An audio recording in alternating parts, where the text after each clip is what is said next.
soha semmit nem beszéltünk 56-ról.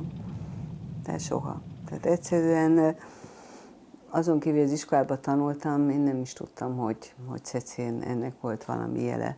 Ilyen részdolgokat hallottunk, mint például a nagymama mondta, hogy a Nyikus Imre vagy kicsoda, hogy ne fuss az ászlóba, Imre, ne menj, tudod, ilyeneket. Szóval Isten igazából nem is tudtuk, hogy mi ez. A rendszerváltás után lett az, hogy mi történt itt. Nem tudtunk róla semmit. Ezekből az 50-es évekbeli dolgokból mennyit mondtak el annak idén a gyerekeknek? Hát, nem igen beszéltünk róla. Nem. Most így, ahogy mit beszélgetünk, mintha nem is velem történt volna, és tudod, a gondolat foszlányok eltűnnek, nem tudom követni a gondolataimat. Most mikor kérdezed, és nem jutnak eszembe a dolgok is, úgy is volt. Mert nyilván nem csak ez, hanem más formában is nagyon felejt az ember. Édesapám és édesanyám is jómódú családból származott, és ez azt jelentette, hogy ők 49-ben nagy reményekkel házasodtak össze, egy év múlva viszont már kint voltak egy tanyán, megalázva, kitelepítve, és olyan körülmények között éltek, hogy egy lyukolba tudtak berendezkedni. Akkor már ez alatt az idő alatt már megvolt a nővérem is és a bátyám is, tehát 2 kisgyerekkel. Édesapám az üzlete jött ki, és sírt, és leült a küszöbre. Nem tudtuk, hogy miért.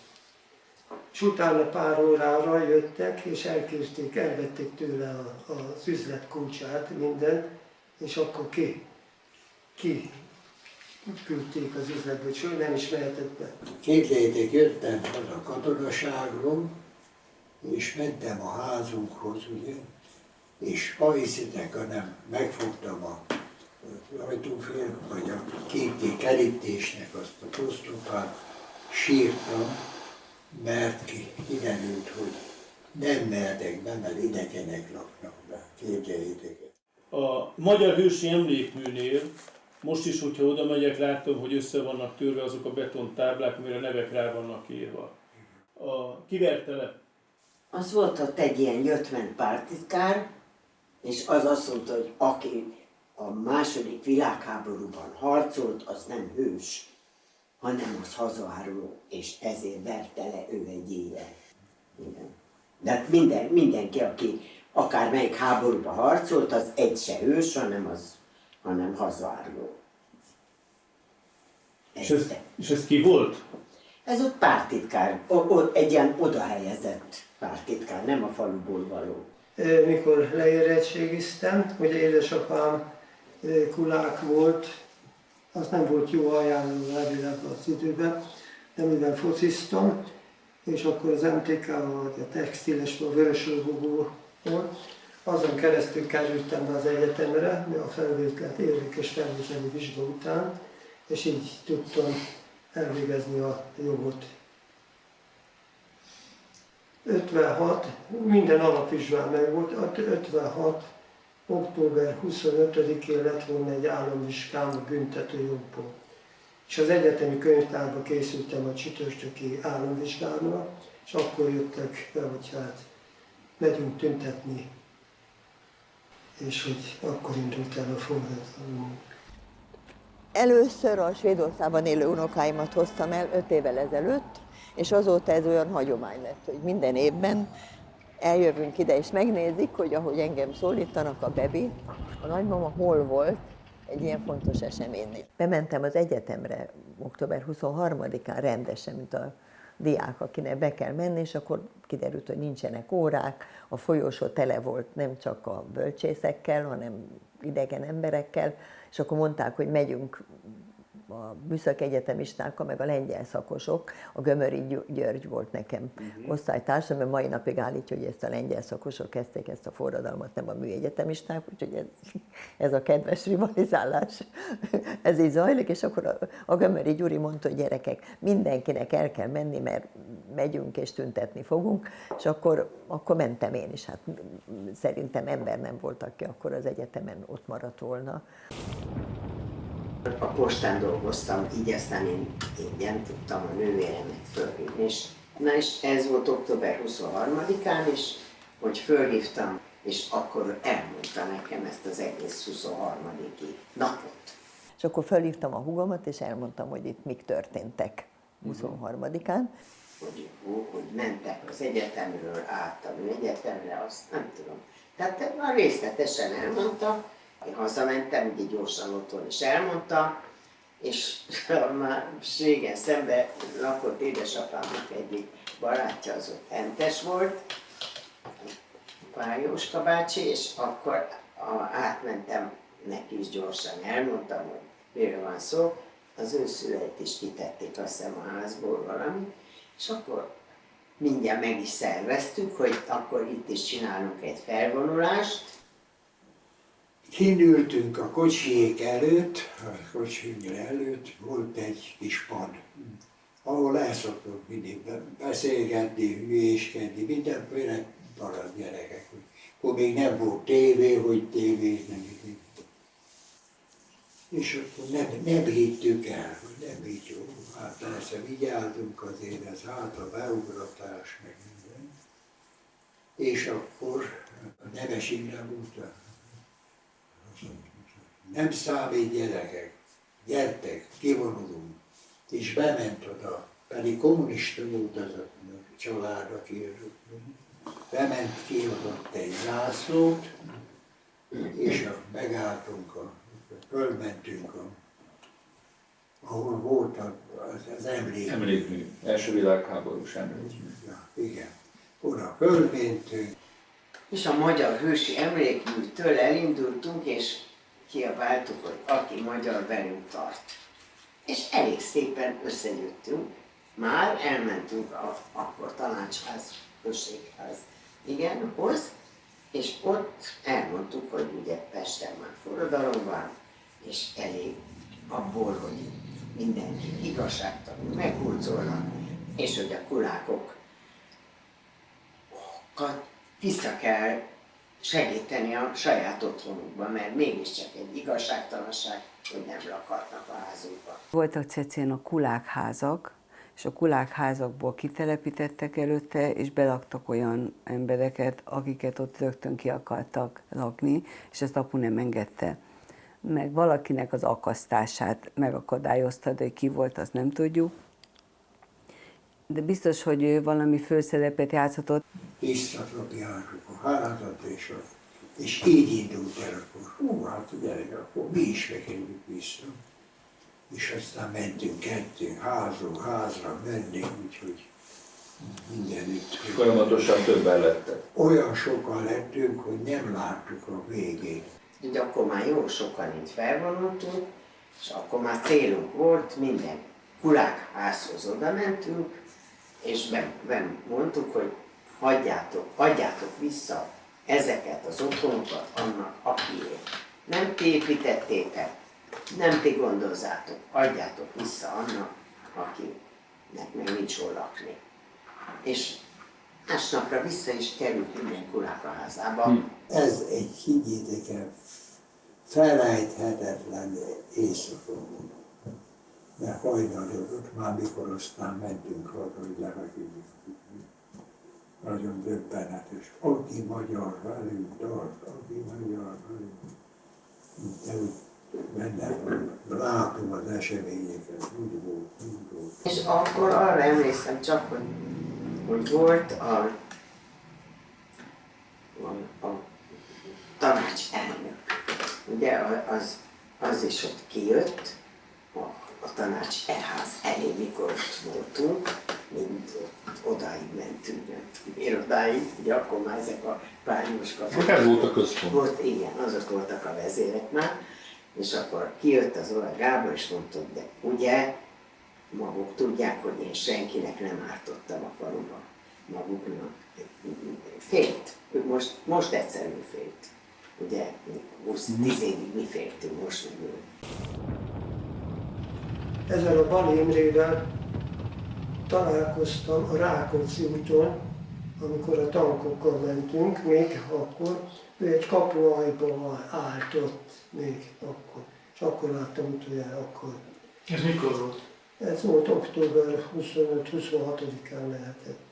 Hát ilyen 27-28-án egy cecei fiú, aki mozdonyvezetőként dolgozott, az kapott egy lövést és bele is halt. Ugye hazahozták Cecére a szülei, és ott tartottunk neki egy nagy temetést, összes diák meg fiatal az ott volt a temetésen, mindenki kokárdával, arra emlékszem, és a Móré Imre jogászhallgató volt, tehát ő volt hivatott a beszéd elmondására, és abban bizony többször benne volt, hogy még bosszút állunk, érted? És emlékszem rá, védtük a koporsót. Igen. Sose vele. És sírt minden Vállam védtük a koporsót, és nem látszott a sor vége, úgy a temetést és mennyien voltak ott. És mindenki sírt ott, mindenki. Én is persze. Arra emlékszel, hogy ki mondta a búcsú beszédet a diákság nevében? Valaki nem. Móré Imre. Ki? Móré Imre. Móré Imre. Igen, most már tudom. Igen. Rengetegen voltak, nagyon sokan, és a koporsot a vállunkon vittük ki. Én álltam jobb oldalon elő, és a bal vállamon vittem.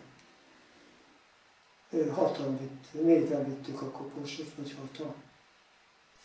És képzeld el, amikor előtt leszárták a koporsot, akkor még ott el tudtunk tőle búcsúzni, ott ment a házba.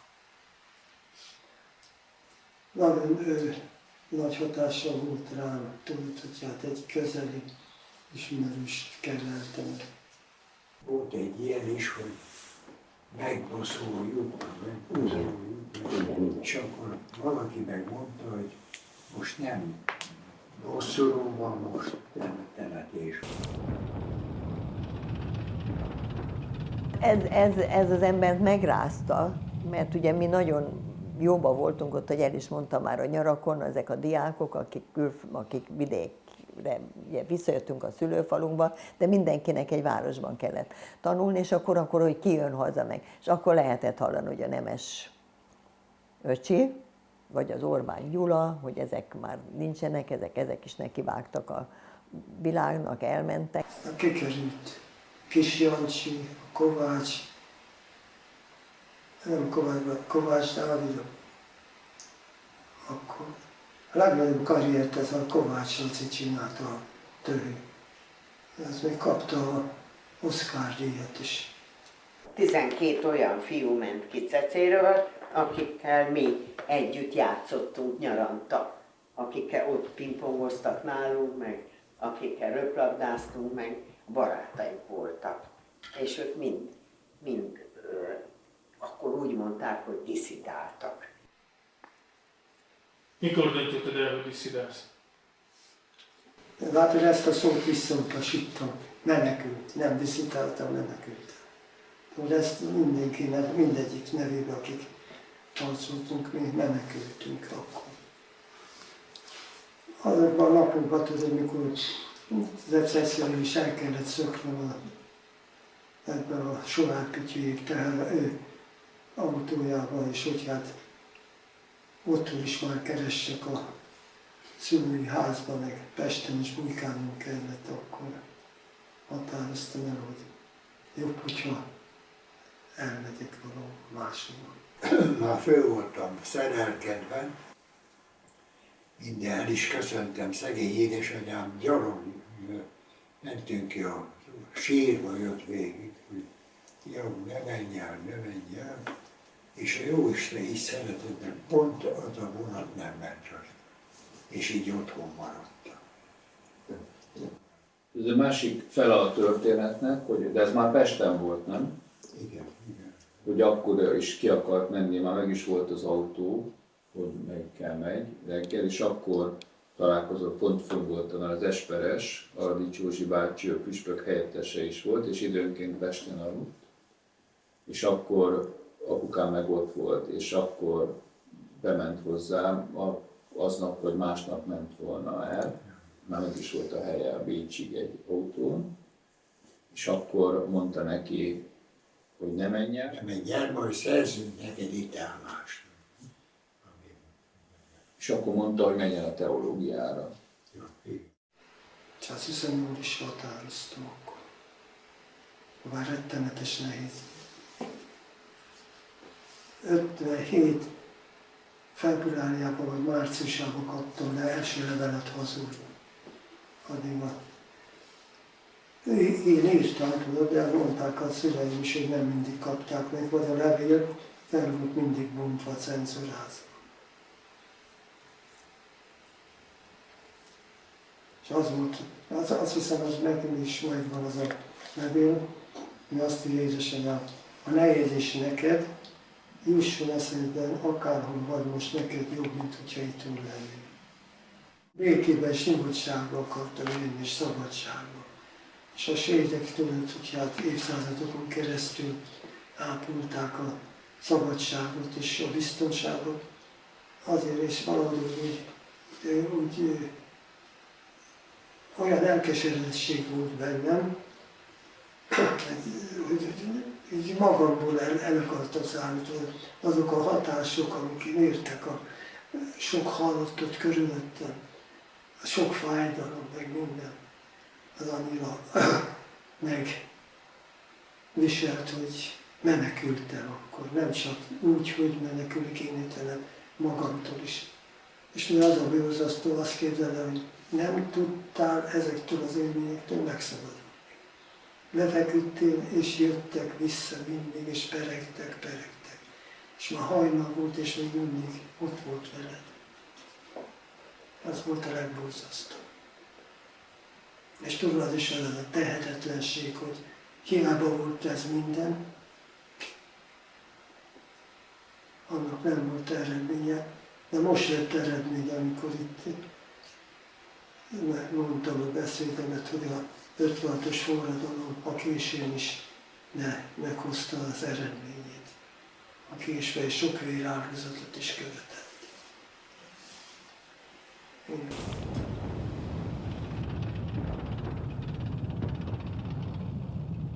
Hát november 4-én hajnalra arra ébredtünk, hogy Uramisten, bömbölnek az ágyuk, ágyudörgésre ébredtünk, hát én nagyon féltem. Hát ugye akkor jött a támadás, jöttek át a Földvári hídon az oroszok, és hát ugye támadtak.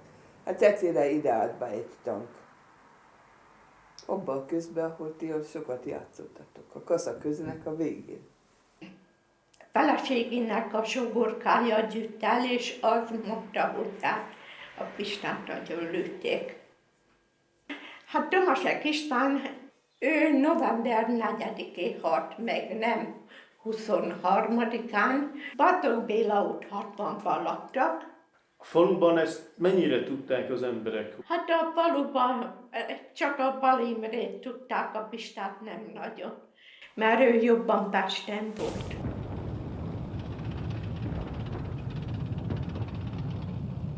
Volt itt Cecin bármifajta megtorlást? Tetszett erről hallani? Vagy nem volt? Nem tudok róla. Tudod, nem nagyon beszéltek az emberek. De az, hogy kivégeztek valakit, olyan nem.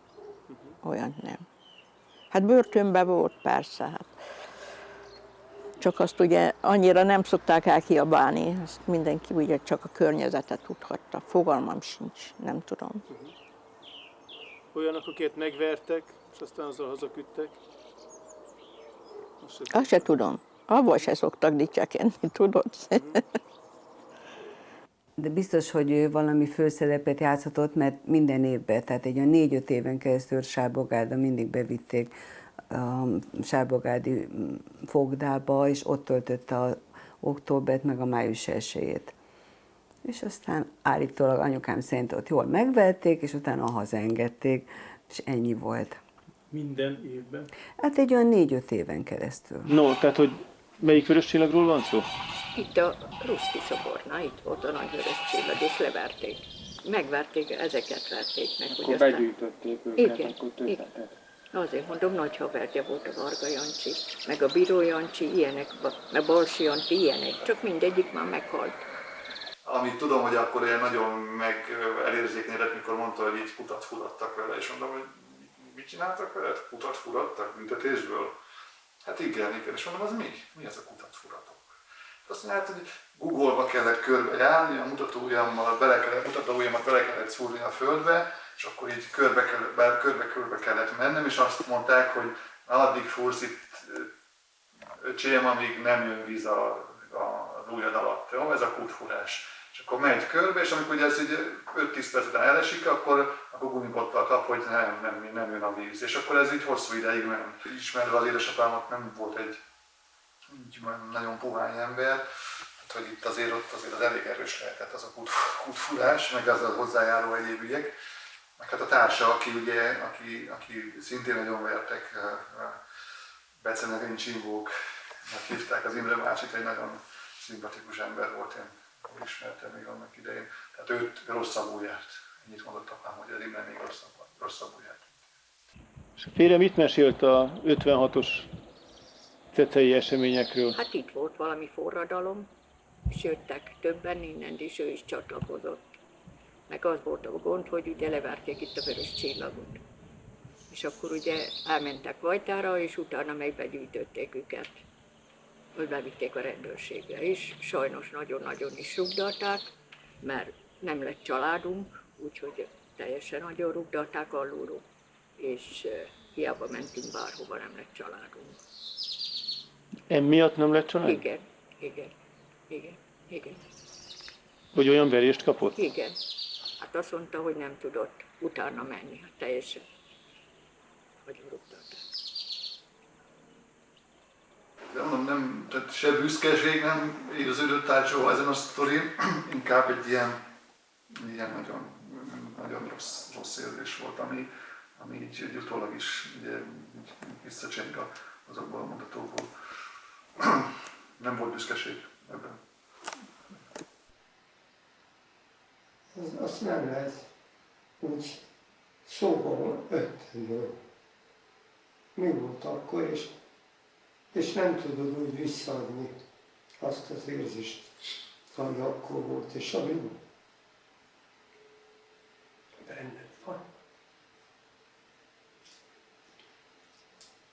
És tudod, olyan érdekes az emberben, ma majdnem van egy rossz érzés is, hogy én boldog vagyok, átéltem ezt és élek. És az sok, aki nincs közöttük, akik az ártatlan életüket adták. Azok már csak lélekben lehetnek itt velünk és közöttük. És tudod, ez hihetetlen fájdalmas.